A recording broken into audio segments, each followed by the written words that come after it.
This is the beginning of the write-in campaign against the two-party system and for real democracy. Real democracy by means of vote donation and party coalitions between major and minor political parties. On November 8, 2016, you can vote for real democracy by writing in my name, John Manimas, for the office of President. JOHNMANIMAS.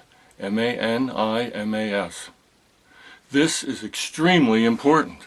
I am deadly serious. I really am a write-in candidate for the office of President, and I am qualified because I am a political scientist, because I have been employed by the federal government and by 2 state governments, and I have more than 30 years experience as a civil servant. I know how to be a civil servant. I know how to talk to civil servants. I know what they need and what to expect from them. Remember, it's not the job of the President to make the laws, but to administer the laws and policies established and enacted by your representatives in the Congress. I have posted my views on the important economic and social problems of our time and my proposed solutions in order to show you, the electorate, how I think. I believe that 25% of the electorate, that would be 50 million voters in November 2016, will be so thoroughly dissatisfied with the two-party disaster that they will write in my name for the office of President in order to vote for real democracy, in order to vote for the 7 principles of the Real Democracy Party, which are posted online. In exchange for the votes donated by a minor political party, such as my Real Democracy Party, the major political party accepting those votes would have to make a credible commitment to uphold specified principles of the minor political party and to promote and vote for legislation proposed by the minor political party.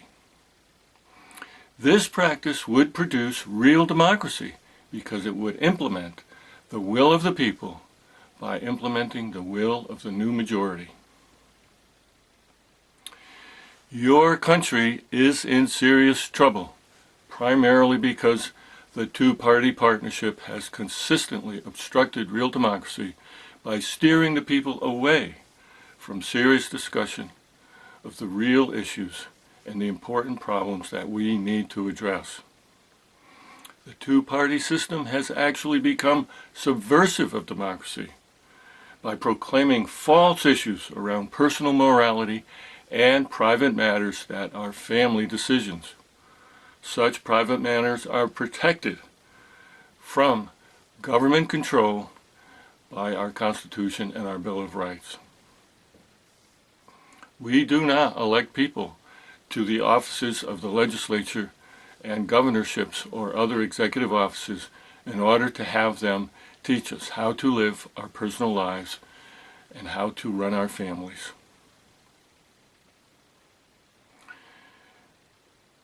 We need to address profoundly serious environmental problems. We need to address economic change and challenging technological changes. We, the people, will not be able to address these very important social and economic problems through the two-party disaster. The 7 principles of the Real Democracy Party are posted online at John Manimas. This is your chance to participate in a peaceful revolution simply by voting. Your chance to present your grievance to the two-party system and the government simply by voting. Don't march, don't occupy, don't break the law. All you have to do is write in my name, John Manimas, for the office of President, and by doing that, you will be voting for real democracy. You will be voting for vote donation and party coalitions, a new system that will overcome the obstacles of the two-party disaster. It's safe, it's clean, it's perfectly legal, and it will work. They will pay attention. I'd like to finish this message by talking briefly about patriotism, your patriotism, and my patriotism, our patriotism. Many of us like to say thank you to our veterans on Memorial Day, the end of May, when we grill hamburgers and hot dogs and think about all the wars that have been fought in defense of our Constitution and our rights.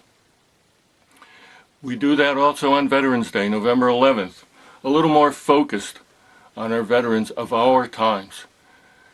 We may go to a parade or even participate in the parade. We hear speeches that praise our veterans and say thank you. These are good traditions and should be continued, but I don't think these are the 2 days when we really say thank you to our veterans. The time that we really say thank you to our veterans is Election Day, when we overcome a few small obstacles to be sure that we're registered and that we get to the polls and that we wait in line and cast our ballot and write our note, our thank you note to the veterans. When we're waiting, we may get tired and bored, anxious to get home.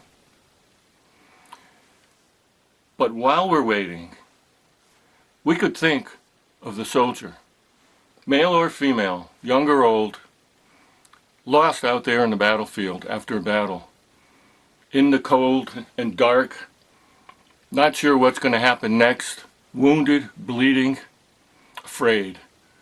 Who's going to find me first? And will I live another day? They lay down their lives, they risk their lives and often lose their lives or suffer irreparable injuries because that is their interpretation of their patriotic duty to defend the Constitution and our Bill of Rights. When we get to that ballot booth and we cast our vote, that is our thank you note to the veterans. That is us performing our patriotic duty to vote. That is us being patriotic.